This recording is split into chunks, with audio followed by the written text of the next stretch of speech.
오늘 하세나 본문은 신명기 32장 1절에서 14절까지의 말씀입니다. 하늘아, 나의 말에 귀를 기울여라.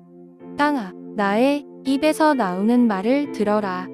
나의 교훈은 내리는 비요, 풀밭을 적시는 소나기다. 나의 말은 맺히는 이슬이요, 채소 위에 내리는 가랑비다. 내가 주님의 이름을 선포할 때에 너희는 우리의 하나님 위대하시다 하고 응답하여라. 하나님은 반석, 하시는 일마다 완전하고 그의 모든 길은 올곧다. 그는 거짓이 없고 진실하신 하나님이시다. 의로우시고 곱기만 하시다. 그러나 너희가 하나님께 맞서 악한 짓을 하니 수치스럽게도 너희는 이미 그의 자녀가 아니요 비뚤어지고 뒤틀린 세대이다. 어리석은 백성아, 이 미련한 민족아, 너희는 어찌하여 주님께 이처럼 갚느냐?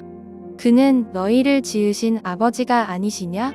너희를 만드시고 일으키신 분이 아니시냐? 아득한 옛날을 회상하여 보아라. 조상 대대로 내려온 세대를 생각하여 보아라. 너희의 아버지에게 물어보아라. 그가 일러줄 것이다. 어른들에게 물어보아라.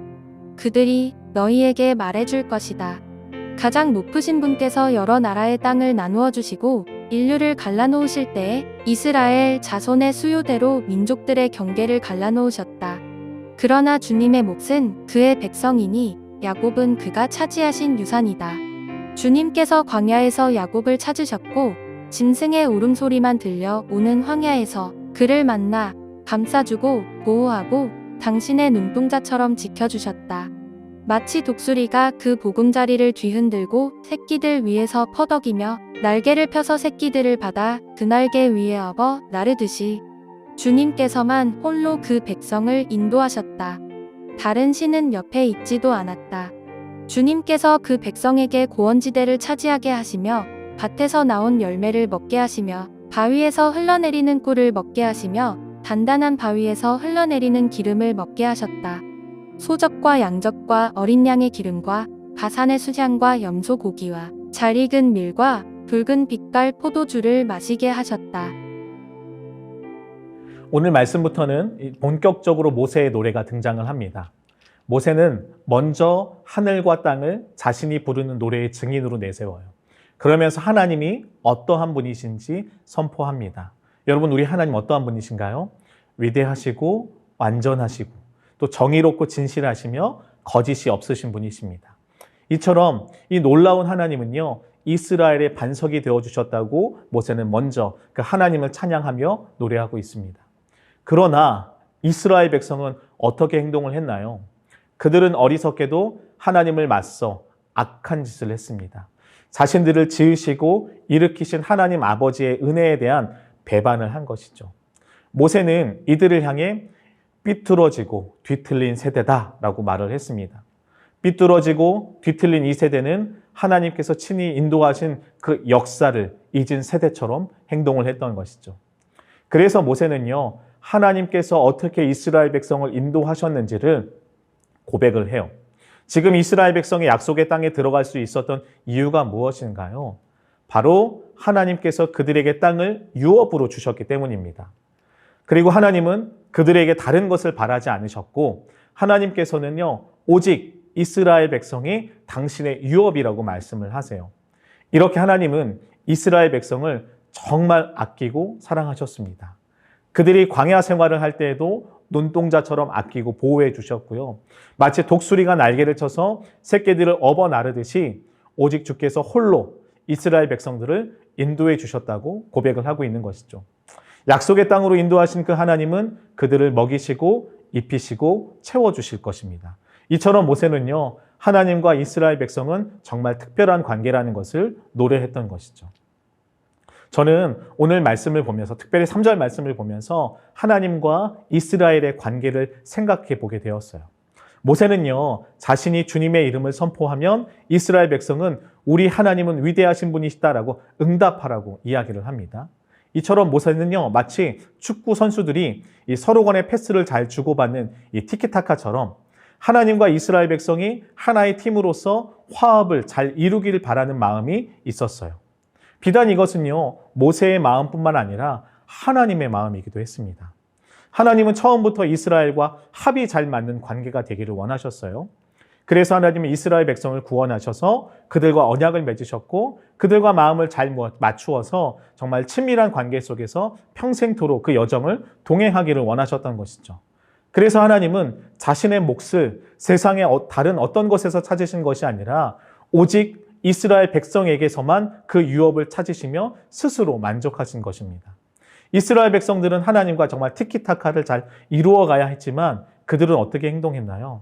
티키타카가 아니라 독단적인 개인 플레이를 통해서 하나님과의 관계를 무너뜨렸습니다. 하나님과의 맺은 언약을 깨트리고 어리석은 죄악의 길로 걸어갔던 것이죠. 그럼에도 불구하고 하나님은요, 그들을 여전히 한 팀이라고 여기셨어요. 그래서 그들에게 먼저 찾아가 손을 내밀어 주시기도 하셨고요. 그들이 다시 팀으로 돌아올 수 있도록 기다려 주시기도 하신 것입니다. 다시 그래서 한 팀이 되어서 정말 쿵짝이 잘 맞는 친밀한 관계가 되어서 하나님이 그들과 함께 영원토록 함께 살아가기를 간절히 바라셨던 것이죠. 모세는요, 이러한 하나님의 마음을 잘 알고 있었던 지도자였습니다. 그래서 그는 자신의 죽음을 목전에 둔 상황에서도 가나안에 들어갈 새로운 세대를 향해서 이 노래를 부른 것이죠. 모세는 자신 없이 이제 가나안 땅에 들어갈 백성들이 잘못된 길을 걸어갈 것을 미리 알고 있었습니다. 그래서 그는 하나님이 어떠한 분이신지, 그리고 이 놀라우신 하나님께서 이스라엘 역사 가운데 어떠한 일을 행하셨는지, 그리고 그들이 이러한 하나님께 얼마나 큰 죄악을 저지르고 있는지를 알리고자 했던 것이죠. 결국 이스라엘이 회개하여 하나님께 돌아와서 하나님과 평생토록 동행하기를 바라는 그 간절한 마음이 하나님의 마음뿐만 아니라 이 모세의 노래 안에, 모세 안에 또 이 마음이 잘 담겨져 있었던 것이죠. 여러분, 먼저 우리는요, 이러한 모세의 마음이 우리에게 좀 잘 전달되어졌으면 좋겠습니다. 만약 우리가 모세의 말처럼 정말 삐뚤어지고 뒤틀린 세대로 살아가고 있다면 우리는 먼저 하나님 앞에서 정직하게 회개해야 합니다. 하나님 없이 행동했던 이 독단적인 개인 플레이를 멈추고요, 좀 하나님과 진실하게 소통하며 그분과 다시 하나가 되는 자리로 우리는 나아가야 합니다. 더 나아가 우리는요, 다음 세대를 향한 모세의 마음을 품어야 할 것입니다. 모세는 영적인 아비로서의 마음을 품고 다음 세대에게 하나님을 알리고 전달하는 역할을 가졌어요. 그리고 그 다음 세대가 하나님과 올바른 관계를 맺도록 그들을 가르쳤습니다. 우리도 이와 같이 영적 아비의 마음을 품고 다음 세대를 잘 가르쳐야 합니다.